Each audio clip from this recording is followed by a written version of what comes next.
ela vai falar melhor sobre ela. Eu gostaria que você estendesse a sua mão para orarmos por ela. Está abençoando a sua vida nesse momento. Pai, nós te damos graça e nós somos felizes pela Cris estar conosco. Nós queremos abençoar a sua vida.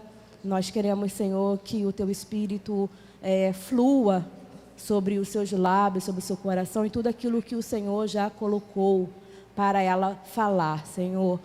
Que as nossas mentes e corações estejam rendidos a Ti, para ouvirmos a Tua palavra. Em nome de Jesus, amém. Obrigada. Boa tarde.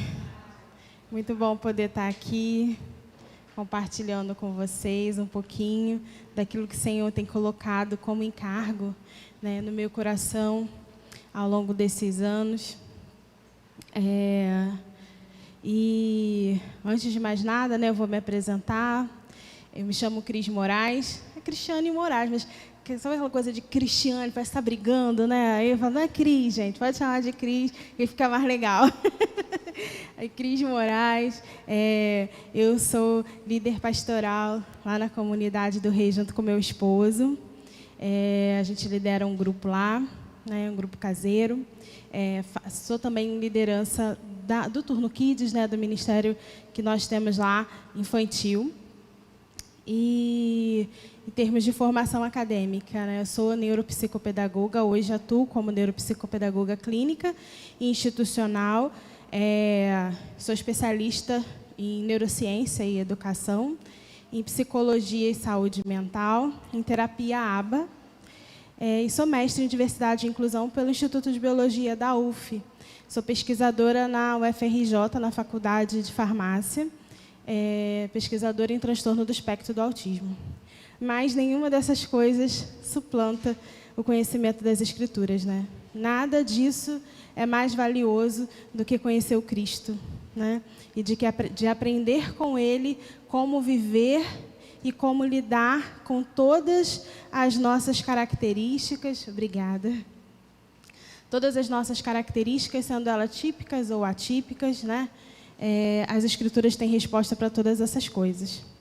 Eu trouxe algumas indicações de livro e eu vou falar com vocês antes da gente começar a palavra propriamente dita, porque está tudo inserido dentro do que eu vou trazer hoje. Então, eu trouxe algumas indicações de leitura para vocês. Mas antes de eu fazer a indicação, eu gostaria de apresentar minha amiga Luzia, que veio junto comigo.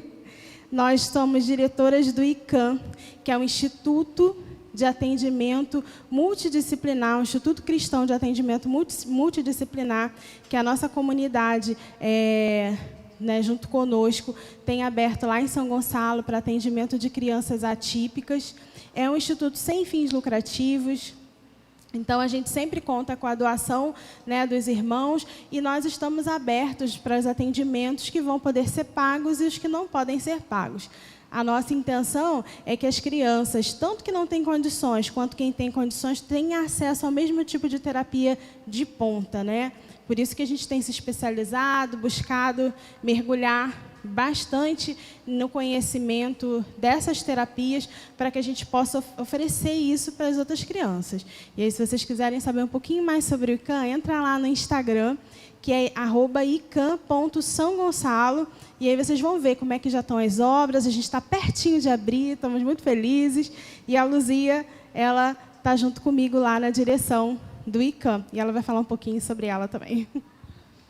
Oi, gente, boa tarde. Vou falar bem rapidinho. Como a Cris falou, esse convite veio muito a calhar nesse momento, porque nós estamos desde o início do ano, né, nesse processo de abertura do ICAM, que é um sonho muito antigo da comunidade do Rei, lá em São Gonçalo, de ter uma escola, de ter um instituto que abrace com justiça social a cidade de São Gonçalo. Então, orem por nós. Se quiserem conhecer mais, como ela falou, entra lá no Instagram, dá para ser parceiro financeiro, dá para ser atendido, e lá vocês vão ter todas as informações. E esse convite veio muito a calhar, porque é algo que tem sido gerado no nosso coração. Conversando com a Fabiana também, eu vi que é algo que Deus tem gerado no coração dessa comunidade, né, de ser uma luz e uma resposta para questões da sociedade, feridas abertas da sociedade, mas não com base na militância que hoje a gente vê em vários sentidos, né? Mas à luz das Escrituras. O que Jesus pensa sobre isso? O que Jesus pensa sobre maternidade, maternidade atípica? O que ele pensa sobre crianças com transtornos de neurodesenvolvimento? Como que a gente pode corresponder a isso? E a Cris é a melhor pessoa que fala sobre isso, quando o Juan falou comigo, porque além de todo esse currículo, que é maior ainda do que ela falou, porque ela só falou uma parte dele, ela tem esse coração voltado para isso, não só na maternidade, mas na área profissional. Então, vocês aproveitem, eu já vi o esboço dela, está muito bom. E vou deixar aqui um merchan rapidinho, meu livro.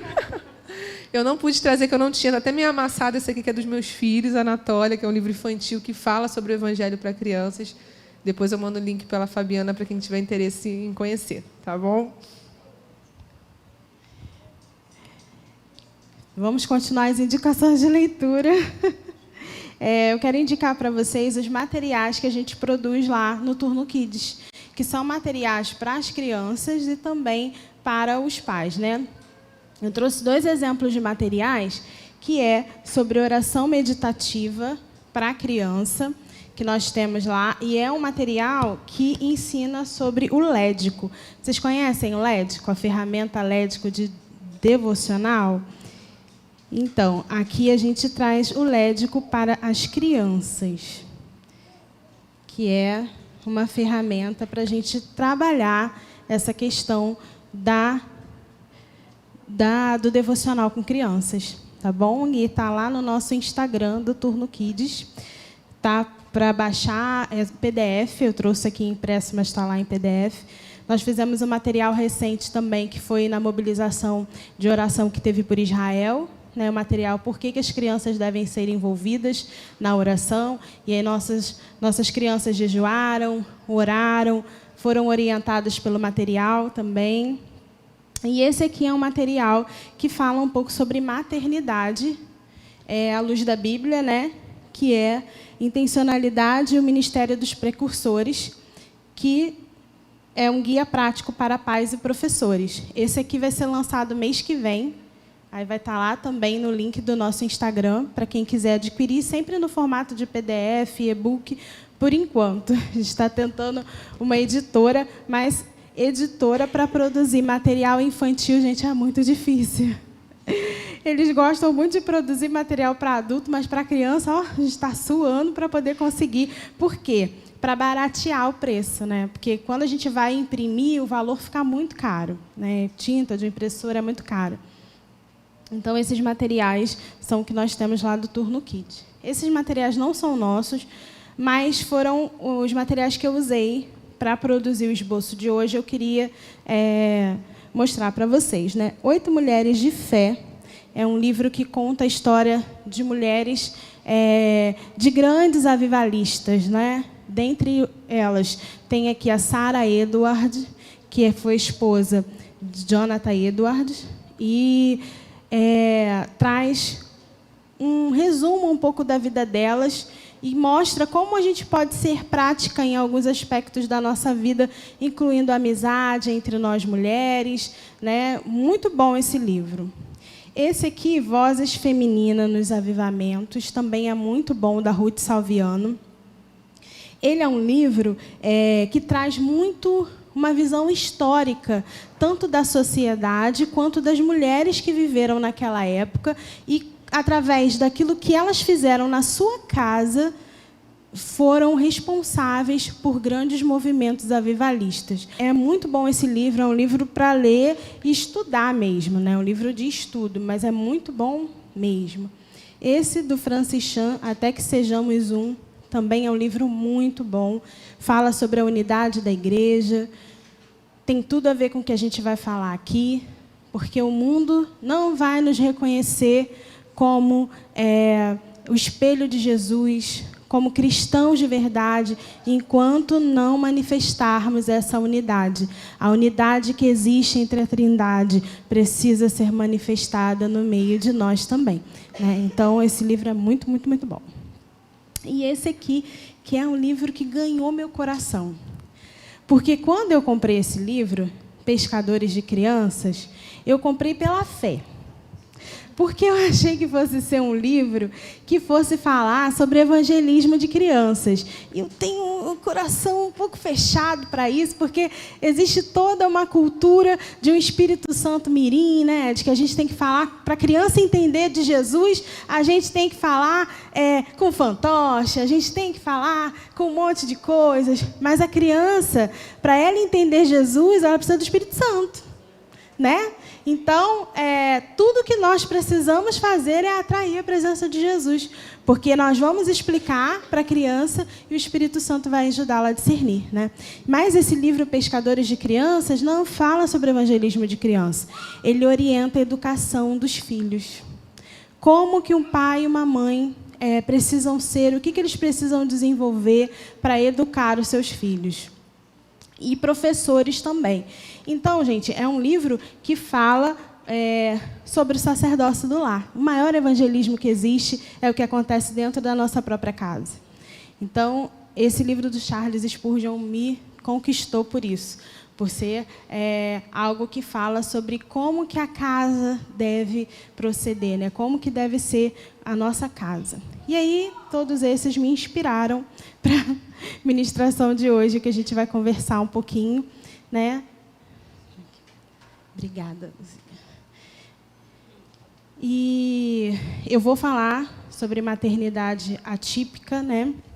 Eu quero falar um pouco sobre isso. A gente precisa, como igreja, se preparar para essa realidade, né? O que nós temos visto na academia é que a Covid trouxe uma nova realidade. Porque a Covid ela é uma doença que ela acontece no sistema nervoso. E o vírus da Covid, ele tende a se alojar nos astrócitos. Os astrócitos, eles são uma parte do neurônio que é responsável pela comunicação entre eles, né? E aí, o que acontece? Quando esse vírus se aloja ali, ele atrapalha essa comunicação dos neurônios. Por isso que a gente perde o olfato, por isso que a gente perde o paladar. E essa alteração desse neurônio é responsável também pelo autismo. Então, existe já uma pesquisa de um cientista chamado Alison Mootry, e ele trouxe essa indagação, né?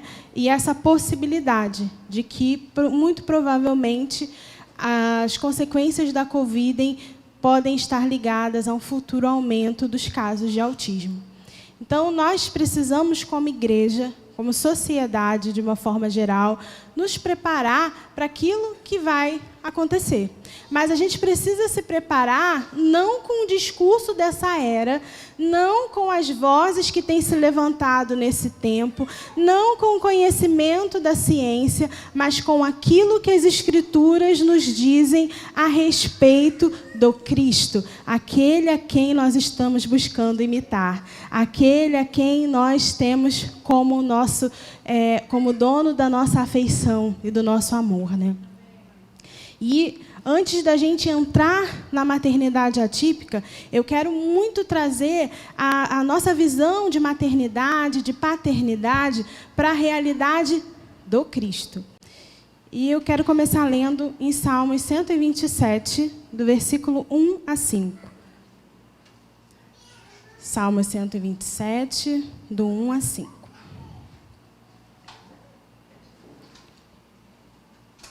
Se o Senhor não edificar a casa, em vão trabalham os que edificam. Se o Senhor não proteger a cidade, em vão vigia a sentinela.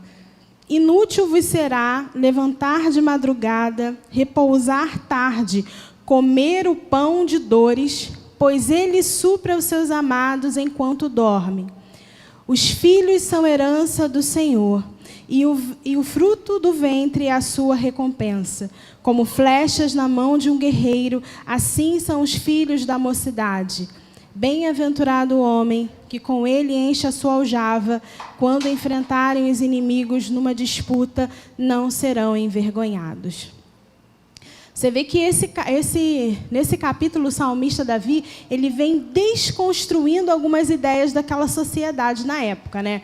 Primeiro ele diz que se a casa não foi edificada por Deus, em vão trabalham aqueles que estão tentando fazer alguma coisa. Se Deus não proteger a cidade, em vão vão estar lá os vigias e sentinelas protegendo a cidade. Se você não tiver em Deus o seu lugar de descanso, você vai gastar a sua vida ganhando o seu salário e ele não vai suprir as suas necessidades, porque você não vai estar satisfeito. Então, ele começa a quebrar paradigmas que servem muito para a nossa sociedade hoje também, né?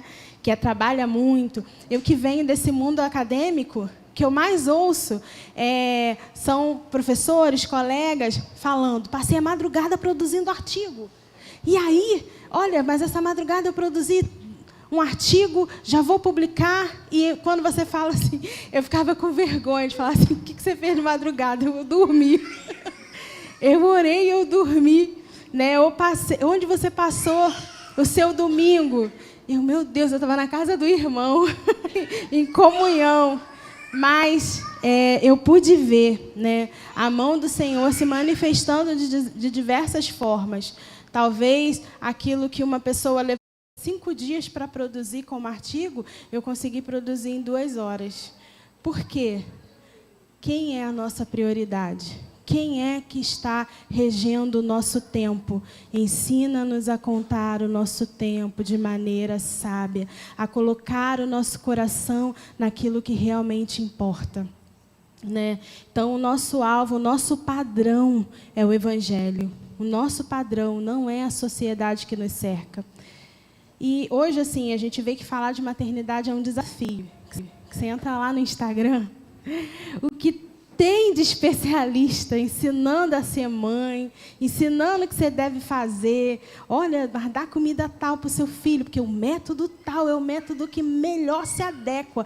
Porque, olha, às vezes a pessoa nem teve filho ainda. Ela está grávida, ela já está lá no Instagram dando dicas de maternidade. Ela vai lá e abre o Instagram, dicas de maternidade. Você pergunta, quantos filhos você tem? Nenhum ainda. A criança acabou de nascer e a pessoa já está lá, já é especialista, porque ela lê um monte de artigo, um monte de coisa. E uma coisa que, gente, artigo é para especialista. Por quê? Se a gente começar a ler um monte de artigo sem ter um pensamento crítico para aquilo que a gente está lendo, a gente vai absorver um monte de informação errada. Porque, às vezes, é uma pesquisa que foi publicada, mas ela ainda não foi revisada, o que a gente chama de revisão dos pares. Ela ainda não passou para um certificado de que é legal. Essa pesquisa realmente está validada, ela funciona. E hoje a gente vai propagando tudo que a gente ouve e vê. E aí a nossa mente fica confusa. O que nós temos que fazer? Volta ao Evangelho. Vamos de volta àquilo que a palavra de Deus nos ensina. Vamos de volta àquilo que desde o início o Senhor tem orientado a igreja a fazer. Então, essas dicas, elas às vezes muito mais nos confundem do que nos direcionam, porque elas estão baseadas em sentimentos humanos, na necessidade humana. E a necessidade humana, meus irmãos, por mais nobre que elas sejam, elas expressam a natureza caída. Todos nós pecamos. Então, os nossos sentimentos são dominados pelo pecado. E nós precisamos do Cristo e das Escrituras para que tudo dentro de nós ganhe uma nova perspectiva. Então, eu queria que nesse momento a gente abandonasse um pouco isso que a gente tem ouvido há tanto tempo, né? E voltássemos os nossos olhos para a Escritura e o que a Escritura diz sobre esse momento da história da igreja. Né? Porque nós estamos vivendo um momento único na história da igreja. Deus está levantando uma geração diferente. Quem é aí que ainda não olhou para o seu filho e disse assim, essa criança é tão diferente de quando eu era criança? Você olha, a criança já nasce. Gente, lá na igreja tem uma pequenininha que ela acabou de fazer 1 aninho. E ela tira selfie e posta nos grupos da igreja. E ela tira selfie rindo. Falei, gente, para postar uma coisa eu fico quebrando a minha cabeça. Como é que eu vou fazer isso? Eles têm uma velocidade de pensamento muito mais rápido. Então, essa geração é uma geração completamente diferente de uma geração de 10 anos atrás, que é recente, né? Então, Deus tem preparado de maneira especial essa geração. E qual é a primeira coisa que nós precisamos fazer? Lá em Lucas 17, no versículo 33, diz assim: quem quiser preservar a sua vida, perdê-la-á. E quem a perder, de fato, se salvará. Quando fala de vida aí, está falando não só da vida física, mas dos sentimentos, daquilo que nos rege, da nossa alma, aquilo que está no nosso interior. Então, se nós quisermos preservar o pensamento de acordo com a nossa natureza pecaminosa, de acordo com aquilo que o mundo está falando, nós vamos perder a nossa vida. Nós vamos perder o nosso olhar daquele que é a nossa vida, que é Jesus, que é o Cristo, porque esse mundo nada tem do Cristo. As Escrituras é que tem a ver com isso. Então, a forma de criarmos os nossos filhos precisa estar centrada nas Escrituras. Sejam eles típicos ou atípicos, eles são a igreja de hoje, não são a igreja de amanhã. E nós precisamos pensar que a nossa maior missão é transferir aquilo que nós estamos vivendo de Cristo para a próxima geração. Porque nós estamos interessados numa única coisa, que é o retorno de Jesus. Então, nós precisamos criar os nossos filhos para que Jesus volte. Criar os nossos filhos para que a gente continue provocando o retorno de Jesus. Essa é a nossa missão, a missão da maternidade, a missão da paternidade. Nós não podemos nos esquecer disso. Aí eu fiquei meditando nessa frase, né? Os filhos são herança do Senhor. E eu fiquei pensando, eu falei, o que é herança, né? A gente fala de herança o tempo todo, e a gente, às vezes até fala esse versículo decorado, né? Os filhos são herança do Senhor, e a gente fica todo feliz, né? Mas herança é adquirir algo por sucessão, algo que não é seu, mas que você adquiriu por sucessão. É a sua vez de cuidar disso. Pertencia a outra pessoa. No direito, herança é definido como patrimônio deixado por alguém. Então, os filhos nos foram dados com um propósito. E nós precisamos consultar o dono da herança sobre a forma que nós devemos agir com essa herança. Porque, diferente dos outros tipos de herança, o dono dessa herança está vivo. E ele pode dizer para a gente como que a gente vai atuar e trabalhar com essa herança que ele nos deu. Conhecer o coração de Deus na criação dos nossos filhos é fundamental para sabermos para onde estamos indo e o que devemos fazer. Então, não existe outro lugar melhor para aprendermos sobre maternidade do que diante da presença do nosso Deus. Não existe outro lugar melhor, mais completo. Algumas mulheres, elas compreenderam isso, né? E a Bíblia fala muito sobre elas, sobre Sara, sobre Raquel, Joquebede, Isabel, Maria, Ana de Samuel. Eu fico imaginando a Maria, gente. Ela recebeu aquela informação do anjo que ela estava levando no seu ventre o próprio Salvador, mas ele era um bebê. Eu fico imaginando ela todos os dias contando para ele: Jesus, sabe como você nasceu? Um anjo veio aqui e falou que você é o Messias. Ela criou ele debaixo da verdade, da revelação, daquilo que ela recebeu. Qual é a revelação que nós estamos tendo de quem são os nossos filhos? O que nós estamos? Nós estamos criando eles apenas como crianças? Ou nós estamos com o nosso coração tão certos de que eles são em Deus, que estamos criando eles diante dessa verdade? A gente não pode se esquecer disso. Algumas mulheres da história mais atual também foram mulheres que perseveraram nisso. Eu vou usar uma como exemplo, que é a Susanna Wesley. A Susanna Wesley, ela era uma mãe, né, que ela é considerada hoje a mãe do metodismo no sentido moral e religioso, porque ela era uma mulher de coragem, ela era uma mulher que tinha submissão à autoridade, ela era uma mulher com firmeza, ela era uma mulher independente, ela tinha o controle da sua mente e o fervor dos seus sentimentos devocional e dirigida à prática dada a seus filhos, e direção prática dada aos seus filhos.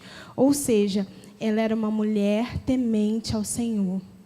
E isso fez com que ela criasse 19 filhos. E 2 desses foram responsáveis por um grande avivamento que teve, que foi o Clube Santo, que foi o John e o Charles Wesley. O Charles Wesley, ele é compositor da maioria dos hinos tradicionais que a gente conhece. E o John Wesley foi o que fundou a Igreja Wesleyana.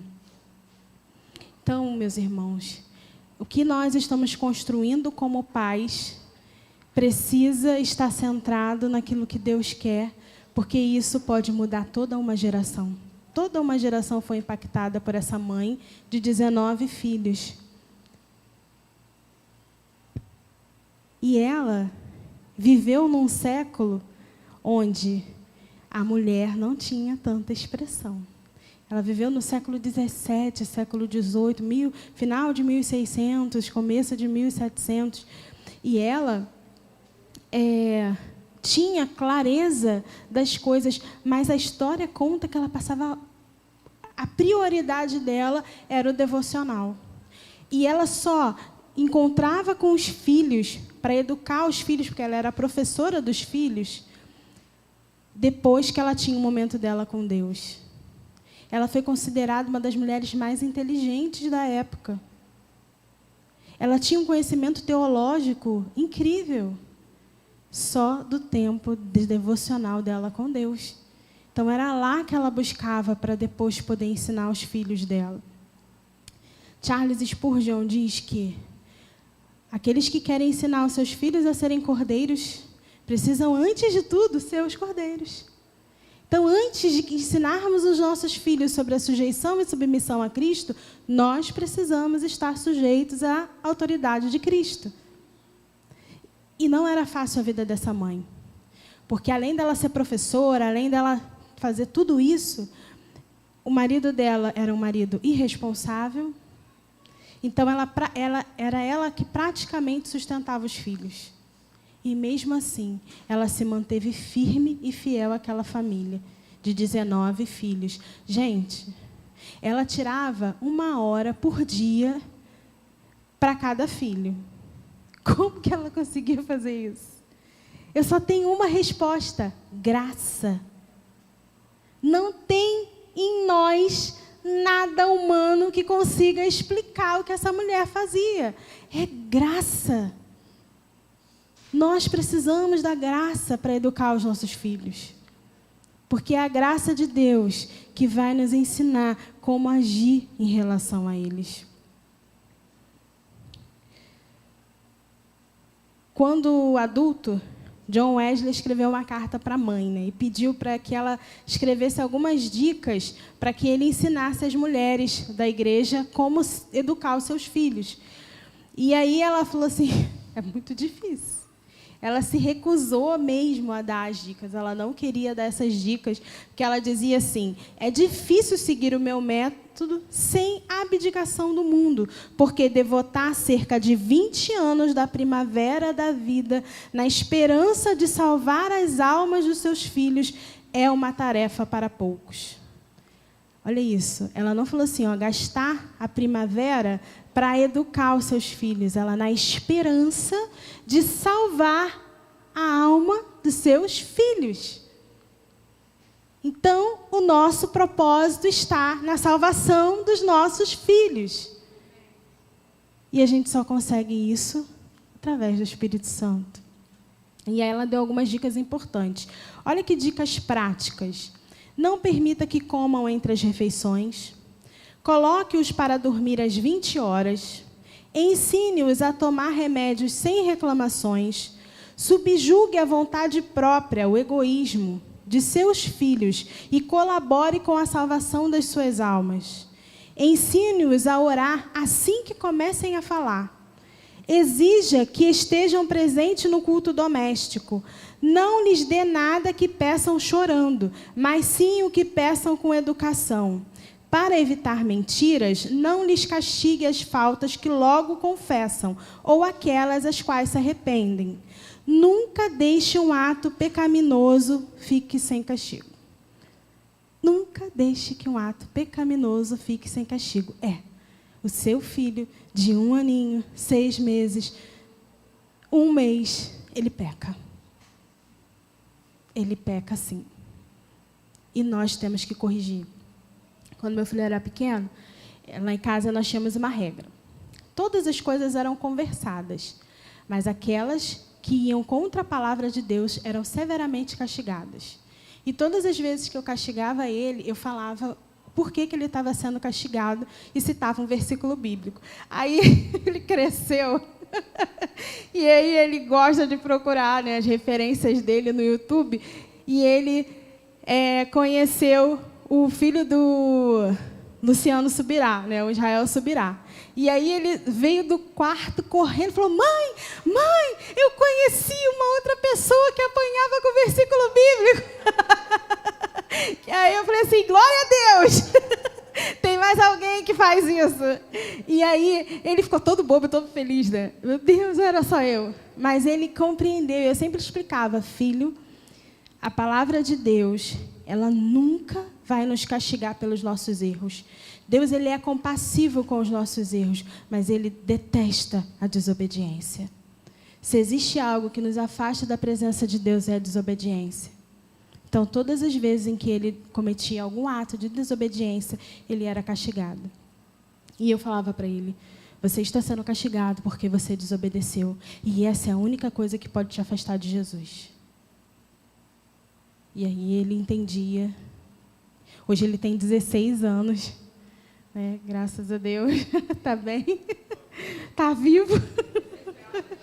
Sobreviveu. Sem traumas, inclusive sem traumas. Isso foi uma coisa que eu fiz questão de fazer esses dias. Chamei ele e falei assim: filho, vem cá. Conta aqui para a mamãe, você tem algum trauma? Ele: não, mãe, que isso, tem trauma não. Eu falei: vem cá que eu vou gravar. Que eu vou deixar aqui gravado, porque depois você vai começar a testemunhar e falar que tinha traumas. Eu tenho aqui, provas de que você não tinha traumas. Ele riu.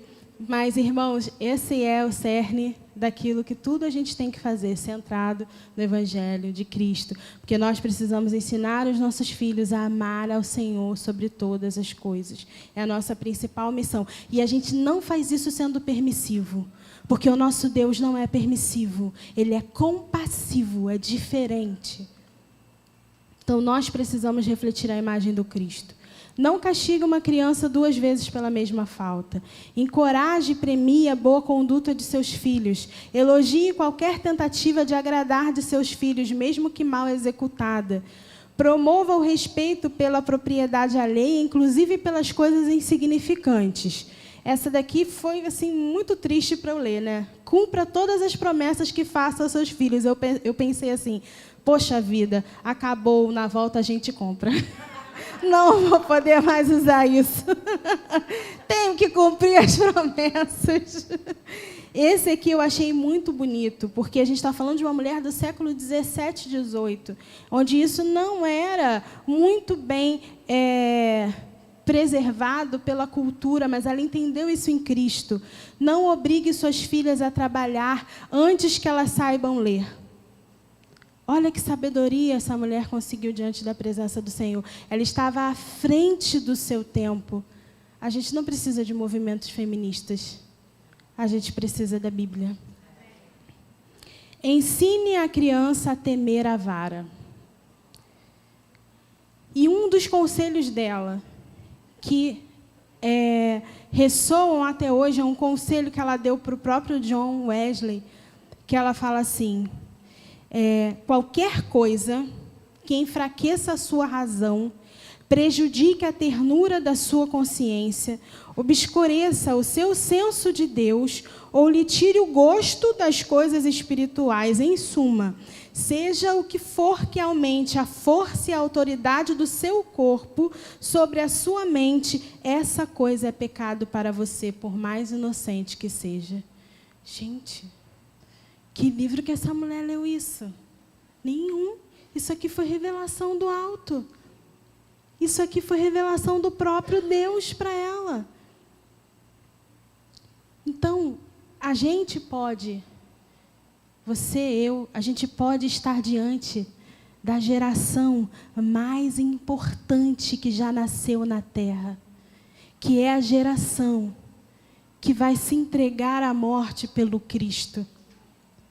A geração que vai viver o avivamento e que, de repente, até vai ver Jesus voltando. Mas nós estamos criando eles para isso? Irmãos, eu estou. Até a profissão do meu filho. Ele queria ser professor de redação. Eu falei assim, não. Volta para a sua ideia original, que ele quer ser TI, né? Falei, volta para a CTI, a gente vai precisar disso na grande tribulação. Vai lá, meu filho. Pode ir lá para a CTI. E aí ele morre de rir. Mas eu brinco com essa realidade, mas será que os nossos olhos estão realmente focados naquilo que nós estamos presenciando? Gente, os céus podem estar em expectativa agora, porque se essa geração é realmente a geração do fim, os céus também aguardam isso. Então, maternar com sabedoria é exercer maternidade sob a perspectiva de uma cosmovisão cristã.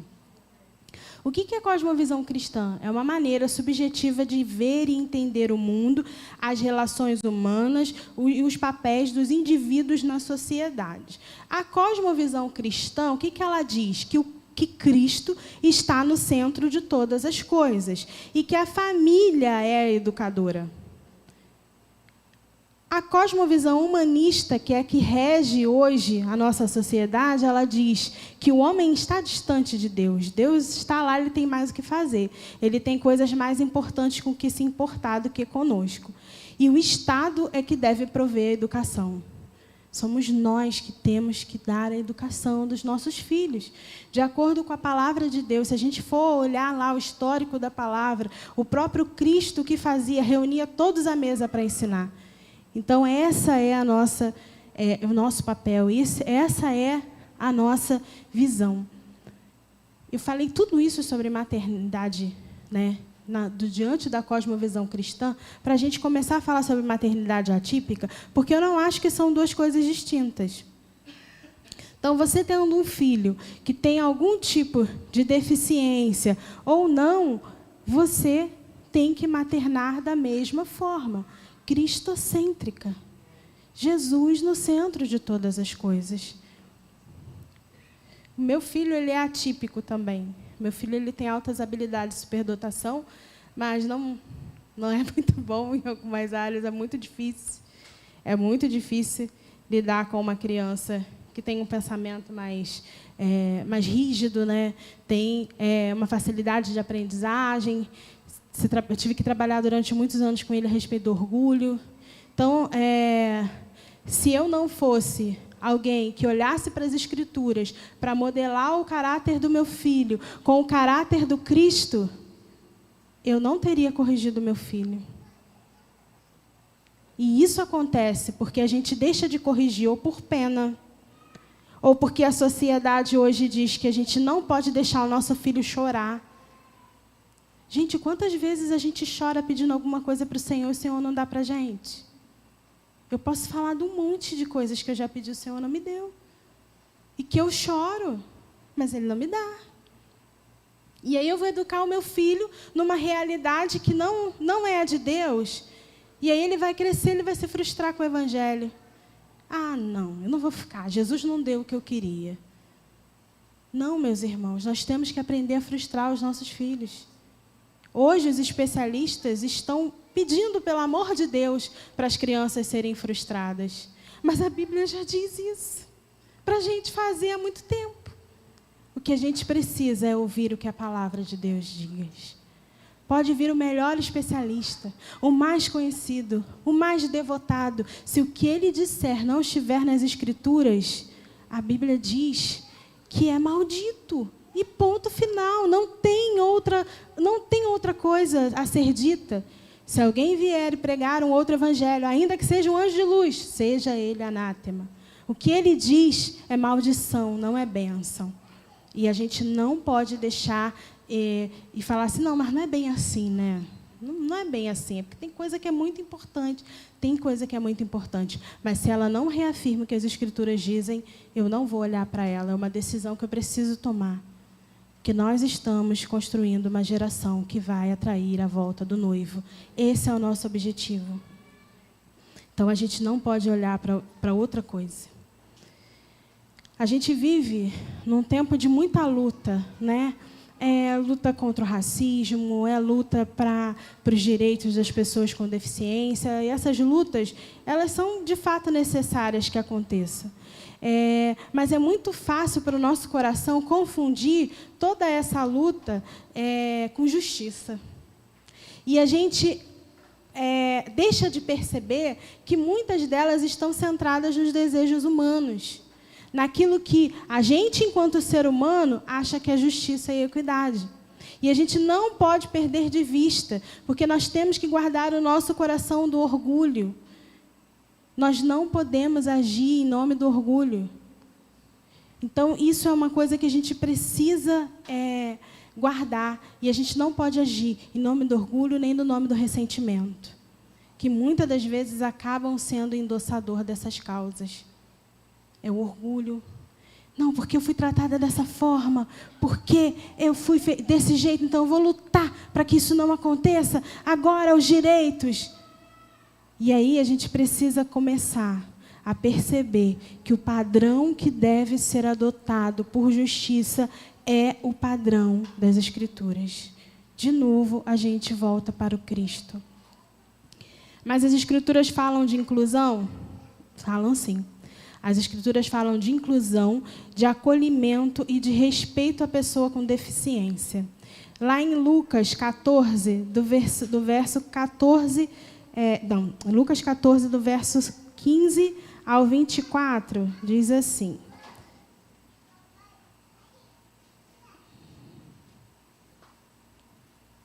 É a parábola do banquete, né? Em alguns lugares chamam de a ilustração da grande festa, né? Algumas versões. Mas olha que interessante, no 15 diz assim: ora, ouvindo tais palavras, um dos que estavam com ele, aonde? À mesa. Disse-lhe: bem-aventurado aquele que comer o pão no reino dos céus. Ele, porém, respondeu: certo homem deu uma grande ceia e convidou muitos. À hora da ceia, enviou o seu servo para avisar aos convidados: vinde, porque tudo está preparado. Não obstante, todos a uma começaram a excusar-se. Disse o primeiro: comprei um campo e preciso ir vê-lo. Rogo-te que me tenhas por excluído. Outro disse: comprei 5 juntas de bois e vou experimentá-las. Rogo-te que me tenhas por excluído, ou seja, eu não vou nessa festa. E o outro disse: casei-me, por isso não posso ir. Voltando o servo, tudo contou ao seu senhor. Então, irado, o dono da casa disse ao seu servo: sai depressa para as ruas e becos, cidades, e traze para aqui os pobres, aleijados, os cegos e os coxos. A mesa do Senhor é uma mesa inclusiva. Todos têm direito e acesso à mesa do Senhor. Jesus, durante todo o seu ministério, ele mostrou isso. Ele ia lá, naqueles que estavam excluídos. Quem eram os excluídos? Os leprosos, os coxos, cegos, mancos, pessoas que tinham transtornos mentais. Esses eram os excluídos e postos à margem. Esses mendigavam, esses eram os pobres da época. E ele ia até esses. E ele chamava esses, ele abraçava, ele incluía, ele recebia esses. Agora tem uma coisa, meus irmãos, que é muito difícil para falar hoje, por conta dessas questões de militância. Mas a mesa de Jesus promovia acolhimento, mas também promovia cura. E a gente não pode deixar de enxergar isso como uma verdade. A gente, como igreja, precisa refletir isso.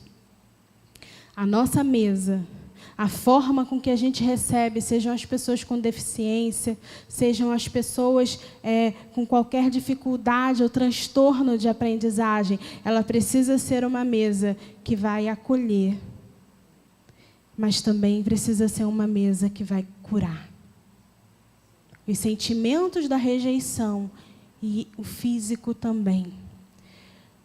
Mais uma vez, Charles Spurgeon fala lá no seu livro, nesse livro que eu mostrei para vocês, ele fala assim, ele conta a história de Eliseu, quando foi ressuscitar o filho da sunamita. E aí ele diz, a ressurreição então é o nosso objetivo. Ressuscitar os mortos é a nossa missão.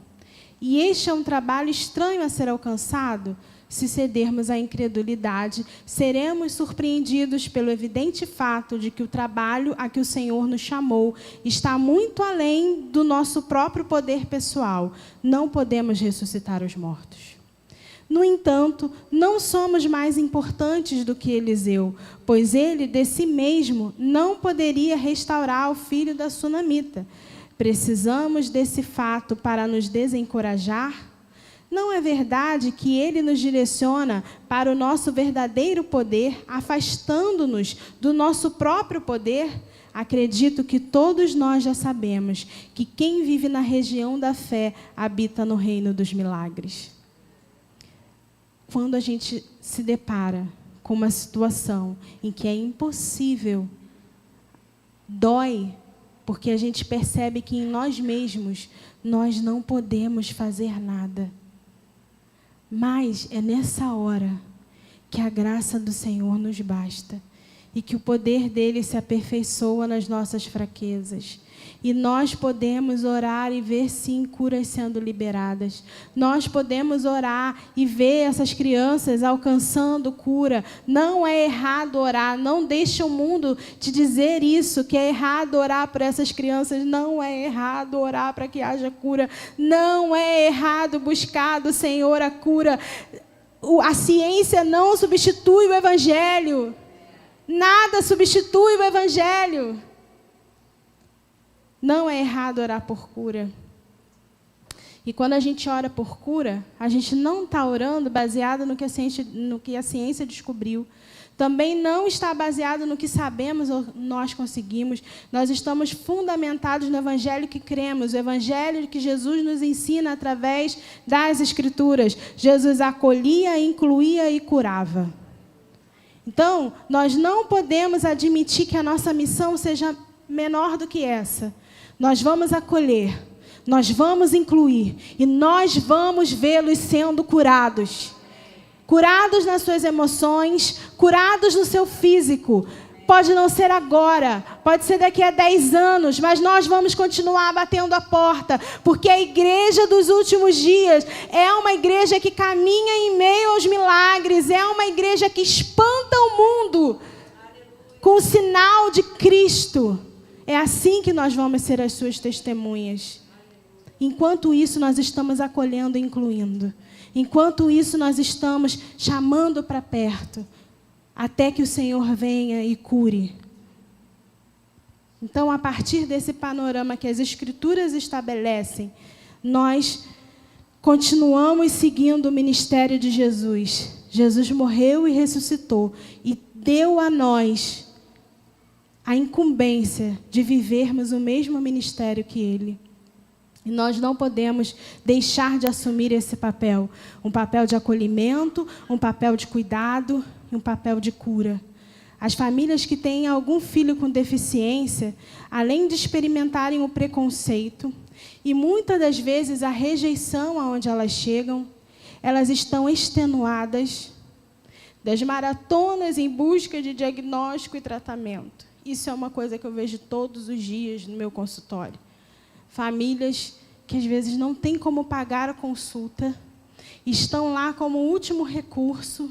Às vezes, quando eu dou o diagnóstico, elas choram e falam: quanto tempo eu queria que alguém dissesse o que estava errado com meu filho. E elas não têm isso. Por isso que, como igreja na cidade, nós resolvemos abrir o ICAM, para que essas pessoas tenham direito e acesso mais fácil ao diagnóstico e ao tratamento dos seus filhos. Então, isso é acolhimento, isso é inclusão. Mas nós também estamos orando para ver curas acontecendo naquele lugar. Nós estamos orando para que o ICAM seja um lugar onde a ciência se curve à soberania de Jesus. Porque isso é possível de acontecer. E o fato de nós ainda não estarmos vivendo não significa que isso não é verdade. Porque se a Bíblia diz que é verdade, ponto. Então, como igreja, nós temos que seguir os princípios bíblicos do cristianismo, que estão lá em João 13, do 31 ao 35, que é quando fala sobre os maiores mandamentos, que é amar ao Senhor sobre todas as coisas e ao próximo como a ti mesmo. Se a gente ama, meus irmãos, a gente acolhe. Se a gente ama, a gente precisa lutar para que essa família encontre em nós um lugar de refúgio, um lugar de acolhimento, um lugar onde ela vai ser amada, independente de qualquer coisa. Porque só quem tem um filho hiperativo sabe que ele vai quebrar as coisas, que ele vai subir em lugares inapropriados, que ele vai sair derrubando todo mundo pela frente. Mas ele não vai estar fazendo isso por mal. E ele também vai ser corrigido em amor. Em amor. Porque existe a diferença da palavra com amor e da palavra com reprovação. Em Lucas 10, 25 ao 37, fala que a gente também está sendo desafiado nesse tempo a cuidar das feridas dessas famílias. Quando conta para a gente a história do samaritano, do bom samaritano, que pegou aquele homem que estava ali ferido. E aí, quando a gente lê essa história, a gente começa a ver Jesus. Eu não sei se eu sou... Meu marido fala que eu sou meio... que eu vejo Jesus em tudo. Eu estou no cinema, estou vendo qualquer filme. Jesus, olha lá! Ele está falando de Jesus. Aí meu marido, meu filho, olha para mim e faz assim... Mas, quando eu olho essa parábola, eu vejo o papel de Jesus ali também. E se é o papel de Jesus, do Cristo que eu sigo, eu preciso fazer igual. E aí, de forma prática, a gente precisa ajudar essas famílias a superar as experiências de preconceito, colocá-las na relação delas com Deus. Mas como que a gente vai acolher uma família dessa e vai colocar na relação com Deus se a gente não tem uma relação com Deus? Então, a gente precisa nutrir a nossa relação com Deus para que a gente também ajude outras famílias a terem restauradas o seu relacionamento com Deus. E aí eu vou dar alguns pontos práticos. O que a gente pode fazer para ser uma igreja acolhedora? A gente não precisa de grandes coisas. A gente, às vezes, pensa, eu vou ter que modificar toda a estrutura da igreja e colocar isso e fazer aquilo, olha, e aquilo outro. A gente pode começar com gestos muito simples, que são se aproximar dessa família e dos seus filhos e tratá-las com dignidade. Irmão, dignidade é tudo o que as pessoas precisam. Essas famílias chegam no serviço público, muitas das vezes, e elas não têm acesso, elas são até maltratadas. Eu recebi uma mãe no meu consultório chorando, porque o filho de 24 anos foi a uma consulta com o neurologista, primeiro com o psiquiatra, e quando chegou lá, o psiquiatra falou, para que você quer? Ele já está com 24 anos, ele não vai desenvolver mais nada, não. Para que você quer o laudo dessa criança? Ela, não, mas eu quero, porque ele vai ter alguns direitos, eu preciso que ele seja acompanhado. E se eu morrer, o que vai acontecer com meu filho? E ele, não sei para que você quer, não. Você está na cara que esse menino aí tem uma deficiência intelectual e acabou. vocês vão ter que aprender a conviver com isso. Irmãos, aí eu tenho que lembrar que eu sou crente, que a vontade é de ir lá no consultório desse médico e falar assim, querido, você está errado. Mas não com toda essa graça e mansidão. Porque dói. Dói você ouvir uma mãe chorando e falando isso para você, te dizendo que tudo que ela quer é um tratamento digno para o filho dela e ela não tem direito a isso, porque ela não tem dinheiro. Ela depende do serviço público. Então, a igreja precisa ser esse lugar, o primeiro a tratá-la com a dignidade que eles merecem. Isso é uma coisa simples, meus irmãos. Não depende de estruturas ou de grande dinheiro e recursos. Depende da gente entender o que o Cristo é. Recebê-las em seus salões de reuniões com condições de mobilidade nos espaços físicos. Isso é uma coisa que a gente precisa pensar, né? Como que a gente vai convidar uma pessoa com deficiência para ir a locais que só tem escada? É difícil. Como é que está a acessibilidade ali?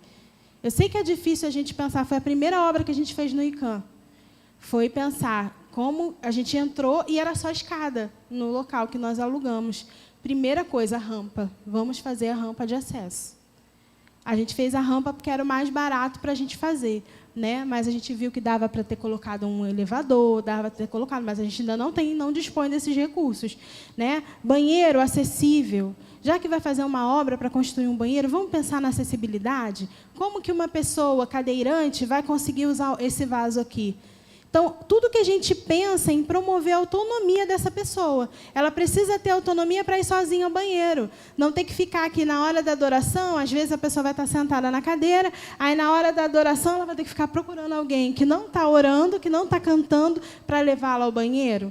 Então, são adaptações simples que a gente pode fazer e melhorar o espaço físico, né, para receber essas pessoas.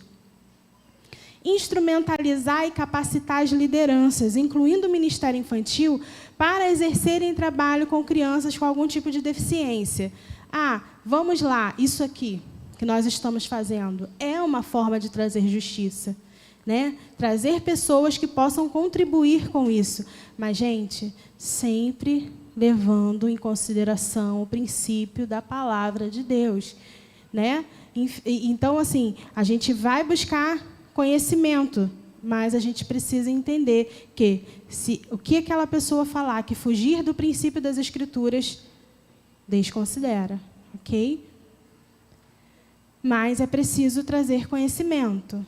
Você precisa saber o que é o autismo, o que uma criança com autismo precisa, né? Se ela der uma crise, o que vai acontecer, como que você pode intervir dentro de sala. Agora, uma coisa é simples, que é o ponto 4, criar uma rede de apoio para que as famílias consigam trocar experiências e se ajudarem mutuamente. Esse aqui é o princípio da comunhão. Se eu tenho comunhão com o meu irmão, eu sei o que o filho dele precisa. Eu estou inserida na família dele. Então, muito provavelmente, essa criança com autismo não vai apresentar nenhuma crise, porque ela vai conhecer todo mundo da igreja. Ela vai ter convivência, vão ser pessoas do círculo dela. Então, se houver alguma questão de dor, uma questão sensorial, e aquela criança tiver algum tipo de crise, todo mundo já conhece, vai saber. Não, ele gosta que cante essa música nessa hora. Ele gosta. Então, o maior instrumento que a gente tem é a comunhão. Conheça essa família. Esteja próximo dessa casa. Ajude-a também. Receber essas famílias sem um olhar condenatório ou de pena, mas de misericórdia, procurando ouvir sobre as suas necessidades. Gente, pena não. Não olha com pena. Tadinha. Deve sofrer muito, né? Ter um filho assim. Coitada. A misericórdia não é pena. Misericórdia faz com que você converse com essa pessoa e pergunte: o que você precisa para ficar mais confortável aqui? O que a gente pode fazer para você, para te auxiliar? É dessa forma que funciona. Evitar termos como, no caso do autismo, né, anjo azul, anjo de Deus, você foi escolhida a dedo por Deus para ter um filho especial. Essas frases machucam. Seu filho é especial. Todos os filhos são especiais, gente. Meu filho é muito especial para mim. Então, não é pela condição física dele ou pela condição dele neurotípica que ele é mais especial ou menos especial. Essas frases, elas costumam passar a ideia de que aquela pessoa nunca vai crescer, porque, às vezes, é um adulto enorme, 24 anos, anjo azul. Não, gente, ele é um adulto. E ele precisa ser tratado como um adulto. E também passam a informação para aquela família de que ela não pode reclamar, afinal, ela foi escolhida por Deus para passar por aquilo. Então, ela tem condições de passar por aquilo. E os casos de suicídio são muito altos nas famílias, principalmente das mães de crianças com deficiência. Então, são coisas simples, pontos práticos que a gente pode começar a mudar na nossa vida que vão influenciar na vida dessas pessoas. Então, o desafio ele está posto diante, né, de nós, da nossa realidade, a fim de que a gente possa mudar o nosso jeito de ser. Para os pais de crianças atípicas, também fica o desafio que essas famílias elas precisam ser discipuladas. Então, elas também precisam se abrir para a vida de igreja, para que outras pessoas falem na vida dos seus filhos e delas próprias, em amor. Então, às vezes, a gente está tão... Quando o paciente chega no meu consultório, que eu vou inserir uma nova rotina para essa criança, eu vou até a casa da família e eu vou lá, observo o dia a dia da família. Quando eu observo o dia a dia da família, eu vou lá e monto uma rotina de como que tem que ser para aquela criança. Porque as crianças com autismo precisam de antecipação, com TDAH também. Né? Então, a antecipação é importante para que ela saiba o que vai acontecer, para diminuir estresse, ansiedade.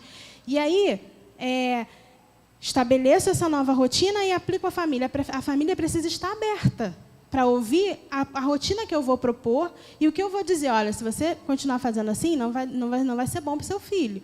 Né? Então, a igreja parte desse mesmo princípio, munidas da autoridade daqueles que andam em comunhão, de verdade, vai poder falar na vida do irmão. Olha, insere uma rotina na vida do seu filho, mas, irmãos, não sejam maliciosos. Não falem de vocês mesmos. Se vocês não têm conhecimento suficiente, indica um especialista. Sejam humildes. Fala assim, olha, eu não sei o que pode estar de errado, mas eu tenho a impressão de que alguma coisa não está legal. Procura um especialista. Vamos andar em comunhão. A comunhão nos cura, a comunhão nos salva de nós mesmos, a comunhão ajuda na educação dos nossos filhos, porque não é porque os nossos filhos são especiais, né? Não é porque os nossos filhos têm algum transtorno ou alguma dificuldade que eles não estão sujeitos à disciplina. Tá? Eles precisam ser disciplinados também. Disciplinados pelo Evangelho. Essa é a visão. O Evangelho. Porque o Evangelho é disciplina do começo ao fim. Então, a boa notícia é que as crianças com deficiência e com transtorno, elas não estão à margem do reino de Deus. O reino de Deus também é delas. E nós não podemos excluí-las disso. Não podemos excluí-las. E eu quero finalizar com 2 testemunhos, né, que eu vivi. Quando eu estava fazendo a minha pesquisa do mestrado, eu produzi uma apostila de alfabetização para crianças atípicas, né? Se Deus quiser, vai ser publicada esse ano. A saga da procura por editoras. Mas foi aceita por todas que eu submeti, mas algumas cobram muito caro, né? Publicar livro não é barato. Até que eu consegui encontrar uma que foi mais acessível. E a gente está em processo aí para poder publicar. E aí, quando eu estava fazendo essa apostila, foi feita com muita oração. Tá? Teve ciência, teve estudo, mas teve muita oração, gente. Nada a gente faz sem Jesus. Nada, nada, nada. Porque eu só pensava em Daniel, em Salomão. A inteligência de Daniel, quem deu foi Jesus. Não foi nenhum conhecimento ou estudo que ele teve lá. Não foi isso que revelou a ele o sonho do rei. Não foi isso que revelou a ele o discernimento do sonho do rei. Foi aquilo que o próprio Deus, dele mesmo, da personalidade dele, compartilhou com Daniel. E a mesma coisa com Salomão. Quem revelou a sabedoria foi Deus que deu para Salomão. E a Bíblia diz que muitas pessoas de outros reinos vinham para ouvir sobre a sabedoria de Salomão, as coisas que ele tinha para contar. Então, existe conhecimento em Deus que supera o conhecimento da ciência.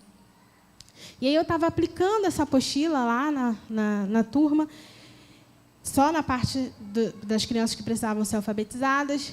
E aí uma professora me chamou, falou, Cris, vem cá, por favor, me ajuda. Tem esse aluno aqui que ele não para quieto, ele corre o tempo todo, ele tinha 3 aninhos. Ele corre o tempo todo, ele não para quieto. Eu falei, tá bom. Eu fiquei parada na porta, observando. E eu falei, Jesus, tá, Deus. Entra agora nos lugares onde a ciência não entra, Jesus. Chega até de vir até pentecostal, né? O que está de errado com essa criança, Senhor? Revela agora, Jesus. E aí veio no meu coração o desejo de pegar e mostrar a apostila para ele. E ele não falava. Aí eu peguei a apostila, sentei na mesa e abri. Ele veio correndo de onde ele estava e começou a olhar para a apostila. Uma apostila de alfabetização. E ele começou a olhar, e ele olhava, e aí ele começou a falar. Ele começou a falar todos os números, todas as letras, ele começou a rir. Aí, como era algo que eu estava aplicando para a minha pesquisa, eu já tinha começado a filmar anteriormente. E aí está aquela cena, e ele rindo, falando os numerais. Gente, ele olhou para mim, ele olhou nos meus olhos, colocou a mão no meu rosto e falou, obrigada. Gente, eu chorei. Falei assim, meu Deus, o que foi isso? Jesus. E eu coloquei isso no encerramento da minha apresentação do mestrado. Mas, gente, quem fez aquilo? Jesus. Então, Jesus quer se manifestar para todas as crianças, típicas ou atípicas. Recentemente, no meu consultório, eu comecei a atender uma criança com autismo severo. Ele também não falava. E a gente já estava em um ano de tratamento. Um ano em que eu estava ali, fazendo todas as intervenções que eu conhecia, baseada em todas as ciências que eu já tinha ouvido falar. E eu falei, Senhor, não é possível, eu não vejo a evolução dessa criança. O que eu vou fazer? E eu, no meu período de devocional, eu costumo orar pelos meus pacientes, né? E aí, quando eu estava orando por ele, o Senhor me deu uma estratégia. Vai até a casa dele. Eu quero que você trabalhe dentro da casa dele. Porque o que ele precisa é de disciplina e aprender obediência. Aí eu falei, Jesus, como é que eu vou falar isso para o pai e para a mãe? Aí eu procurei o termo científico. Queridos pais, precisamos adaptar a rotina do seu filho para que ele possa desenvolver o lóbulo central e posterior e tal. E apresentei a proposta. Mas antes, eu estava com uma estagiária, estava fazendo um período comigo de estágio, e eu falei com ela, vamos orar. Vamos orar porque eu sei que o Senhor tem um propósito na vida dessa criança. Eu não tenho o que ela precisa, mas Jesus tem o que ela precisa. E a gente começou a orar ali para aquela criança. Eu comecei a chorar. Eu falei, Jesus, me revela o teu propósito para a vida dessa criança. Eu sei que você criou ela com objetivo. Qual é o teu propósito para a vida dela? Que venha à tona tudo aquilo que você tem. Que nada mais trave aquilo que você tem para a vida dela. Jesus, eu te peço. Irmãos, eu me coloquei no lugar de humilhação. Porque eu queria saber o que o coração do Senhor tinha planejado para aquela criança. E aí nós iniciamos esse tratamento. Em 3 meses, a criança teve uma evolução absurda. A mãe, por fim, me enviou um vídeo toda feliz, falando assim, olha o que a gente conseguiu. Ele falando assim, oi, meu nome é João, eu tenho 6 anos. Ele só gritava, ele só chorava, ele não fazia nada. Nós precisamos acessar o coração de Jesus. Não tem outro caminho. Não tem outro caminho, seja por meio da terapia que a gente for fazer. Eu só lembro de Paulo falando, ele dá a listagem de toda a formação dele. Ele fala, eu sou judeu, formado aos pés de Gamaliel. E aí, no fim, ele fala assim, mas eu refuto todas essas coisas como perda. Porque Jesus me encontrou. Porque Jesus mudou o meu jeito de olhar. Porque Jesus conquistou as minhas afeições. E eu não ando mais segundo o meu conhecimento, mas segundo a revelação do próprio Cristo. E é essa verdade que precisa estar no nosso interior. Nós não andamos mais segundo a revelação do nosso próprio conhecimento, mas segundo a revelação do próprio Cristo. E Ele tem mais para derramar na nossa geração. Ele tem mais para derramar nas nossas vidas e através das nossas vidas. Basta que a gente esteja disposto a se encontrar com a nossa miserabilidade. Nós não sabemos nada. Ele é o autor da vida e de todas as coisas. Na época da adoração extravagante, quantos aqui viveram nessa época da adoração extravagante? Graças a Deus. Falei, Jesus, não estou sozinha na idade. Nessa época, houve uma restauração entre as mulheres, né, sobre a busca pelos filhos. A gente começou a orar pelos maridos, que o casamento tinha que ser no propósito. A gente começou a orar pelos filhos, que a gente nem tinha ainda, porque os filhos tinham que vir no propósito. E aí, eu lembro que houve esse resgate, no começo ali de uma intencionalidade, que hoje eu vejo ganhando mais corpo, né? Depois os homens vieram também, assumindo mais a sua paternidade. Foi a época que o Senhor começou a liberar cura sobre algumas pessoas que não tiveram a paternidade. O Senhor veio restaurando paternidade. E nessa época eu lembro que eu comecei a orar, né? Me casei, meu marido, tudo muito profético, aí depois eu conto, uma outra ocasião. E aí eu engravidei, comecei a engravidar, o Senhor falou que queria me dar um filho, aí eu parei de tomar o remédio e nada de eu engravidar. Falei, Jesus, você falou que eu ia engravidar, Jesus. E aí um dia o Senhor falou, tá bom. Eu falei, Senhor, quando que eu vou engravidar? E aí o Senhor falou para mim, olha, esse bebê nasce em março. Aí eu falei, nasce em março? Falei, tá bom, Jesus. E ele vai ser um menino. Falei, tá bom, Jesus. E o nome dele vai ser Estevão. Falei, tá bom, Jesus. Olha aí. E aí, eu comecei a ser intencional. O Espírito Santo começou a semear a intencionalidade no meu coração, né? Partindo do lugar da comunhão. Hoje a gente pode compartilhar juntos e falar aqui agora, vamos ser intencionais. Mas naquela época, a gente precisava muito do Espírito Santo, porque não tinha muito isso, né? E eu orava com ele todos os dias. Eu botava DVD. Aí cantava Samuel, Samuel. Eu falei, aí, filho, Samuel, tá vendo? Samuel, Samuel. Todos os dias, quando ele ia dormir, eu ninava ele cantando os 10 mandamentos, porque a palavra de Deus diz, se amares os meus mandamentos. Não é isso que a palavra de Deus diz? Eu ouvirei. Meu pai vai fazer morada. Né? Não é isso? Então eu falei, não, então meu filho tem que amar os mandamentos do Senhor. Então todos os dias, quando ele ia dormir, tadinho, olhava para a minha cara e falava, o que minha mãe está cantando? Bebê ainda. E eu, vamos lá, meu filho. Ama o Senhor teu Deus de todo o coração. Vamos lá. Ele no final cantava, vou amar esses mandamentos. Vou guardar esses mandamentos em meu coração, Se eu guardar esses mandamentos, o amor do Pai virá.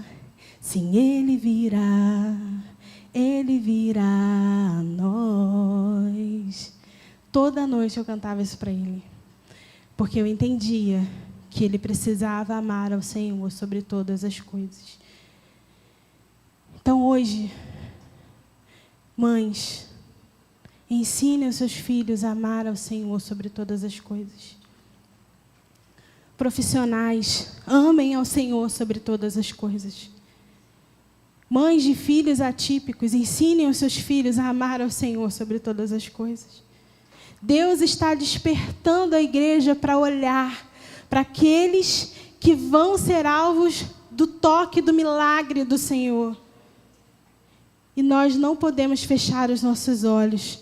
Vamos acolher e lembrar disso, que a mesa do Senhor acolhe, a mesa do Senhor inclui e a mesa do Senhor cura.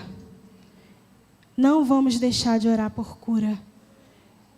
Eu estou certa, com todo o meu interior, de que nós estamos prestes a viver um tempo de um movimento global de cura, que vai se espalhar daqueles que são testemunhas do Cristo, em toda a sua maneira de viver, na sua vida profissional, na sua maternidade e paternidade, no seu sacerdócio familiar, na sua vida de igreja e comunhão uns com os outros. Deus vai despertar um movimento global, onde a cura vai se estabelecer para testemunho do Cristo, porque Ele está voltando. E nós precisamos criar os nossos filhos para a volta de Jesus. Não tem outro motivo de criação. Os nossos olhos estão fixos no retorno de Jesus. Eu vou abrir para algumas perguntas, mas eu quero antes que a gente ore, para que o nosso coração seja transformado por essa revelação de que o Cristo que há tanto tempo nós estamos esperando está prestes a irromper os céus.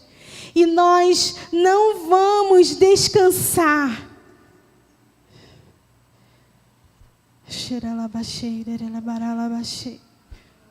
Mas nós vamos nos empenhar em criar os nossos filhos para apressar o retorno do Cristo, para apressar o dia do Senhor.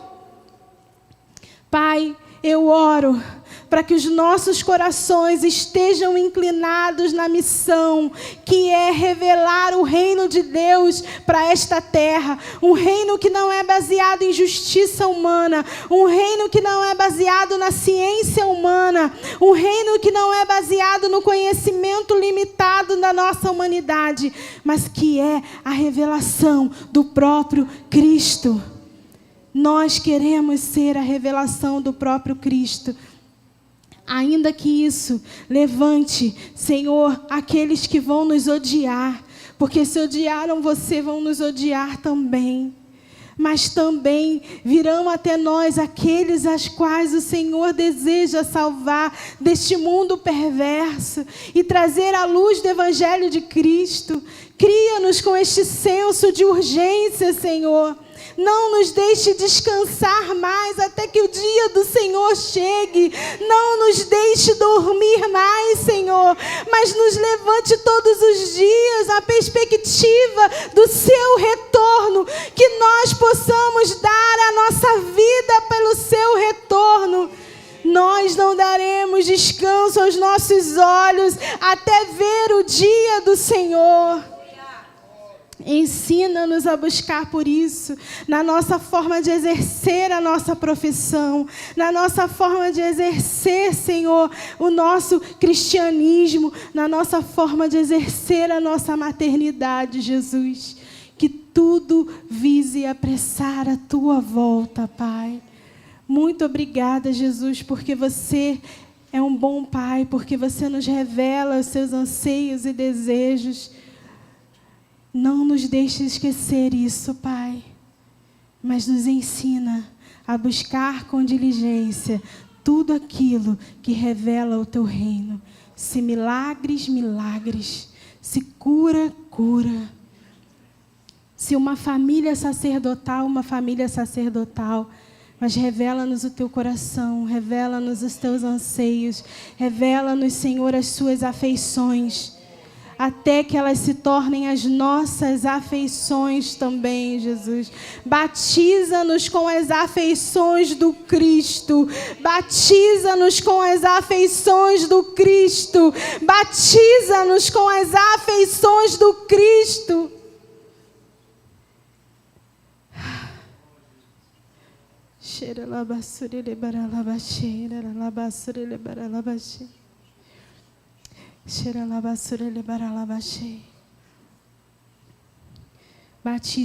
as afeições do Cristo. Que isso nos mova, que isso nos mova, que isso nos mova. Que nenhum discurso nos compre, que nada nos compre, que nada nos convença, que nada nos leve para longe disso, que nada nos leve para longe da verdade do Teu Evangelho, da Escritura, mas que sejamos atraídos pela afeição do Cristo.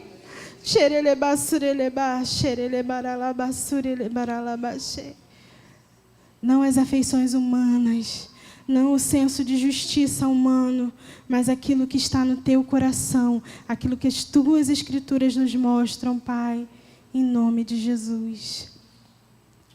Amém. Queria chamar a Luzinha aqui e acho que dá tempo de fazer umas perguntas.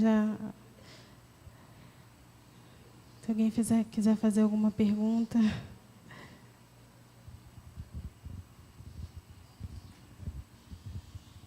Boa tarde.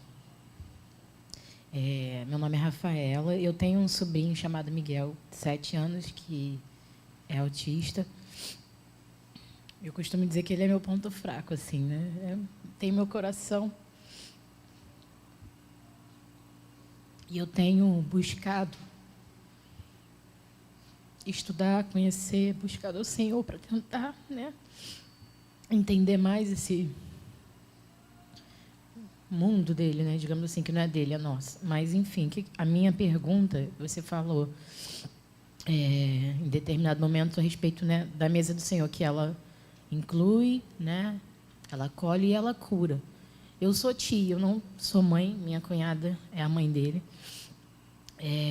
Eu já ouvi, não dela, mas de outras mães conhecidas que têm também filhos com aspecto autista, que como se meu filho não tem uma doença para que eu ore por cura, né? Como alguma doença, enfim, você está me entendendo na questão da neuropsicopedagogia. Eu fico em dúvida às vezes, porque essa é uma fala que eu escuto, eu acredito nisso que você falou, né? Que o Senhor, sim, pode trazer a cura. Mas como se comportar assim diante dessas mães, até cristãs, que pensam, não sei se esse é o pensamento da Ana Paula, mas que pensam diferente, assim, é errado pensar assim, de fato, quem tem um aspecto autista é diferente de uma criança que tem uma deficiência física, por exemplo. Como que, à luz das Escrituras e como profissional, como que você aconselha da gente abordar esse assunto até na igreja mesmo, de repente, né, eu tenho escutado muito elas porque eu não vivo aquilo, então eu tenho ido atrás de instrução e gosto muito de ouvi-las, mas eu queria, como igreja e como família hoje de uma criança autista, saber como agir, como me comportar como cristã, como tia também. O que você falaria sobre isso? É uma excelente pergunta, porque, de fato, a gente percebe muito isso na nossa vivência e é até um ponto que, às vezes, leva a gente a não querer falar sobre cura, né? Porque a gente ouve muito isso, mas o meu filho, ele não tem, o autismo não é uma doença, mas é uma desordem, né? Cientificamente, o autismo é uma desordem do neurodesenvolvimento. Então, se é uma desordem, existe algo ali que não está funcionando da forma adequada. Então, a nossa abordagem é o seguinte, né? A gente não vai dizer assim, seu filho precisa de cura porque ele está doente. Não, mas ele precisa que as funções dele funcionem da forma correta. Então, vamos orar. Orar para que o Senhor libere a fala, orar para que o Senhor libere... alguns apresentam hipotonia, não andam direito. Então, a gente pode orar para que eles apresentem uma melhora na forma de andar. Então, eu acho que o amor, ele é o melhor caminho, porque a gente vai ter sensibilidade, a gente vai saber se dirigir às famílias sem ser agressivo. Eu vou olhar agora para o seu filho ser curado do autismo, né? Então, a gente vai ter mais sensibilidade e a gente vai poder dizer, olha, eu percebo que ele ainda não fala. Posso orar para que ele fale? Né? Posso orar para que a fala dele se desenvolva? Eu posso orar para que ele caminhe melhor? Então, você observa a criança, vê o que aquela criança tem de necessidade e você pode orar sobre aquela necessidade da criança. Né? A melhor forma de abordar a família, né? Sem ser agressivo e falar contra o autismo. Uma outra questão muito importante, e essa fala é muito recorrente, a gente veio conversando sobre isso, teve um caso recentemente de uma pastora conhecida, que ela tem uma filha autista, não verbal, e ela, num podcast, ela falou, eu oro pela minha filha, pela cura da minha filha, eu oro para que ela fale, para que ela se desenvolva. E ela foi cancelada no Instagram, ela tem muitos seguidores, e na postagem que ela explica isso, vários outros pais de autistas falavam, eu também oro pelo meu filho, eu oro para que ele seja curado. E aí que está a grande questão da militância, né, da onda azul, de que esse discurso é capacitista. E existe um grande problema nisso, porque, geralmente, esses movimentos de militância que vão defender, sim, os direitos dos autistas, os direitos dos deficientes físicos, que são legítimos, são importantes, geralmente vão se basear no autismo, por exemplo, como aquilo que fundamenta quem os filhos são. Eles são autistas. E a nossa visão como cristãos não está nisso. Na nossa comunidade de fé, nós temos crianças atípicas, né? E nós não temos culto infantil. As crianças ficam conosco durante todo o período da palavra, do louvor, porque a gente entende que elas são igreja também. Então, elas precisam participar do que Deus está fazendo ali no ambiente eclesiástico. Então, nós temos crianças com hiperatividade, temos crianças com autismo, né? Então, o que a gente faz como igreja? Aquela parte prática que a gente falou sobre acolher, né? Sobre conhecer a família, conhecer a necessidade da criança. Nós temos testemunhos incríveis de pais que chegaram lá e as crianças não ficavam. Os pais quase desistiram, saíram, mas eles persistiram e hoje as crianças ficam no culto. Então, elas permanecem lá. É o que a gente costuma falar, né? A disciplina é para todos, atípicos ou típicos. Então, você vai ensinar o seu filho a disciplina, como ele precisa estar lá naquele ambiente. É claro que isso é gradativo. Aí você, hoje, vamos lá, vamos contar? A dica que eu sempre dou é o nosso amigo relógio. Hoje vamos ficar 10 minutos antes de sair. Aí a gente vai e sai. Amanhã, né, na próxima semana, vamos tentar 15. E a gente vai percebendo quanto tempo que aquela criança vai ficar ali. A gente precisa sair do ambiente antes que a crise comece. A gente precisa prever os sinais da crise. Por quê? Se a gente não pode criar um padrão. Aí eu estou falando de uma forma técnica, né? A gente não pode criar um padrão. Se a criança chora e a gente sai, ela vai entender que isso é uma resposta. É o que a gente chama de reforço positivo. Então, ela vai entender que esse comportamento vai gerar o que ela quer. Então, ela vai repetir esse comportamento. Então, o que a gente faz? Primeira vez, a gente observa quanto tempo que essa criança fica antes de entrar numa crise. Aí, da segunda vez, a gente observou que ele fica 10 minutos. E quando der 9 minutos, a gente sai. Não deixa começar a crise, aí retorna. E aí, na semana seguinte, aumenta mais um pouquinho e vai aumentando. Faz sistema de trocas, se a criança conhecer, olha, vamos ficar mais 5 minutos, e aí, quando chegar em casa, você faz isso ou aquilo, e aí, nesse sentido, você vai ensinando a criança que ela precisa estar naquele ambiente. E, é claro, ensinando a importância de ouvir a palavra de Deus, de estar inserida naquele contexto que é o contexto para ela também, né? Então, assim, ter essa perspectiva e não desistir, a persistência é o melhor caminho.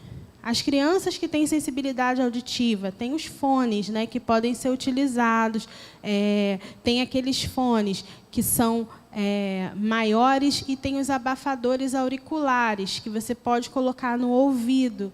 É uma forma também de auxiliar. Esses abafadores, eles não são totalmente vedados. A criança consegue ouvir, só que ela ouve o som de forma mais direcionada. Então, isso acaba auxiliando ela quando ela tem sensibilidade auditiva. Mas volta àquela recomendação, né? Conheça a criança, tenha esse contato com a família, entenda as necessidades, o que está gerando aquela crise, por que aquela criança está desconfortável naquele ambiente. E, aos poucos, a família, junto com a igreja, vai desenvolvendo esse comportamento. Porque lembra que a gente falou, o princípio, né, da cosmovisão cristã é que a família é responsável pela educação. Como comunidade de fé, nós estamos aqui para auxiliar, para ser uma rede de apoio, mas a responsabilidade é sempre da família. Teve uma cena que viralizou naquele avivamento de Asbury, recente, né, de um autista participando da adoração. Ele estava de fone, né, para abafar o som. Nem todo autista tem essa sensibilidade auditiva, né? Não são todos os casos que são assim. E foi emocionante, né? Porque ele estava participando, né? Cantando e emocionado. Então, isso é uma figura de como a mesa é inclusiva, ela acolhe, né? Com relação às crianças, né? Eu tenho um filho que hoje está sendo avaliado, mas que sempre teve um perfil muito de hiperatividade, muito agitado desde pequeno. E lá ele foi uma das primeiras crianças que nasceu na comunidade que a gente faz parte, a comunidade do Rei, né? Na época tinha o filho do Michel Duque Estrada, o meu e o do Ícaro. E a gente começou aquilo ali, tipo, não, vamos manter as crianças na reunião e vamos se virar. Sendo que com uma criança que não para, como é que você faz isso? Né? Então, tinha algumas estratégias que eu usava, mesmo sem ter o conhecimento que eu tenho hoje. Quando eu vi que estava muito agitado, isso 2 aninhos, né? Já andava tudo...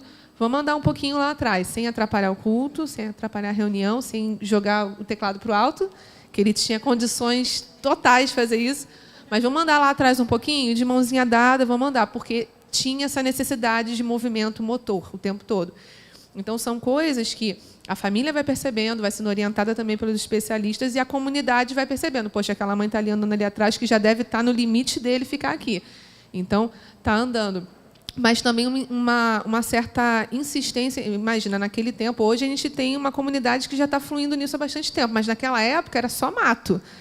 A gente não sabia se aquilo ia dar certo. E hoje a gente colhe não só meus filhos, mas outros irmãos que estão lá há mais tempo, colhem os frutos disso. Nossos filhos hoje, mesmo ainda com toda a agitação, eles participam do culto, eles entendem o que está acontecendo ali. Eles não prestam atenção na reunião, na palavra inteira, mas eles recebem alguma coisa. E durante a semana eles trazem alguma questão. Foi falado isso na reunião. Lembra que você falou isso para mim, mamãe? Então, é uma construção. Falando assim parece muito bonito, mas não é fácil. Não é fácil, é cansativo. Não vamos enganar ninguém. É cansativo, mas é uma construção que vale a pena. Vale a pena insistir, porque a gente vai vendo eles crescendo e tendo frutos. Nós temos lá crianças que têm TDAH e que chegaram lá com uma dificuldade imensa de ficar na reunião e hoje ficam na reunião, participam da reunião, oram pelas pessoas. Então, é possível. A gente não vai trazer aqui uma receita pronta, porque para cada um vai ser de um jeito. Mas existem mecanismos e, para isso, a gente precisa tanto do conhecimento científico para poder nos ajudar, mas principalmente da palavra de Deus, como a Cris falou. Isso que a palavra diz sobre a maternidade é para todos, né? E uma comunidade de fé que abrace isso e entenda e possa estar ali dando esse suporte, mas sempre lembrando que essa responsabilidade é da família. E é muito engraçado, né? Porque eu sou a tia do Turno Kids, né? Aí a gente foi para o retiro. Eu nunca vou me esquecer dessa cena. E aí veio quem é que estava ministrando naquele retiro, gente? Acho que era o... Ai, meu Deus, o cabeludo. O Cantarino. Era o Cantarino. Ele estava ministrando no retiro e aí ele começou a falar as coisas de aulas que nós tínhamos dado na escolinha, né? Durante o Turno Kids, que lá não tem escolinha. Uma vez por mês, a gente faz um turno de adoração com a palavra e as crianças que lideram esse turno. Aí, quando o turno acaba, a gente dá uma palavra de ensino para eles. E aí ele vira para mim, vira para trás, na época ele estava sem as duas dentes da frente, aí ele, olha o que ele está falando, você falou da escolinha. Olha, mas eu ria tanto, eu falei assim, meu Deus, ele está prestando atenção em absolutamente tudo, né? E às vezes não parece que está prestando atenção. Então, é importante a gente entender isso, que o nosso papel é falar da palavra. Quem vai auxiliar a discernir é o Espírito Santo. Entendeu? Então, isso, eles estando no local, mesmo com os desafios, a gente vai conseguindo implementar a palavra de Deus. E o Espírito Santo, que não existe Espírito Santo mirim, o mesmo Espírito que atua em você e em mim, atua na criança. Ele vai ajudar no discernimento de todas as coisas. A gente precisa crer, né? A gente precisa ter fé para poder aceitar isso, de que o Espírito Santo ele está fazendo o papel dele enquanto a gente está fazendo o nosso. Hein? Mais alguma pergunta?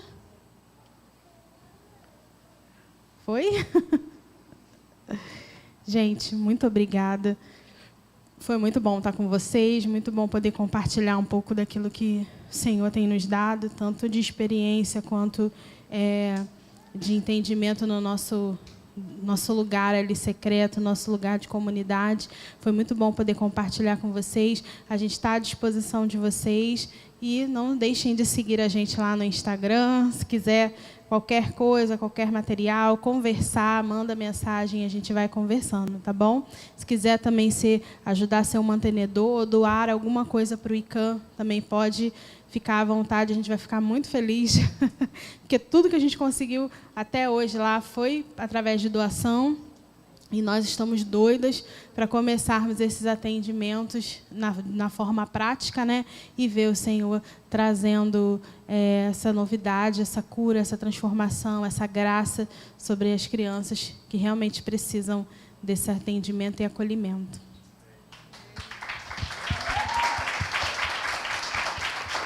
Eu não sei vocês, mas eu ficaria a tarde inteira ouvindo ela.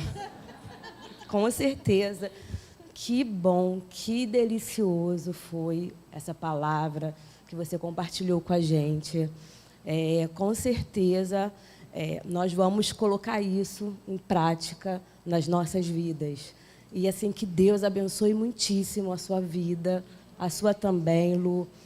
Que vocês possam crescer em graça, em sabedoria cada vez mais, com a porção do Espírito Santo sobre a vida de vocês, sobre a vida das crianças, dos adolescentes, adultos que vocês trabalham, né? E que, assim, possa crescer mais e mais e mais. Muito obrigado por vocês terem vindo.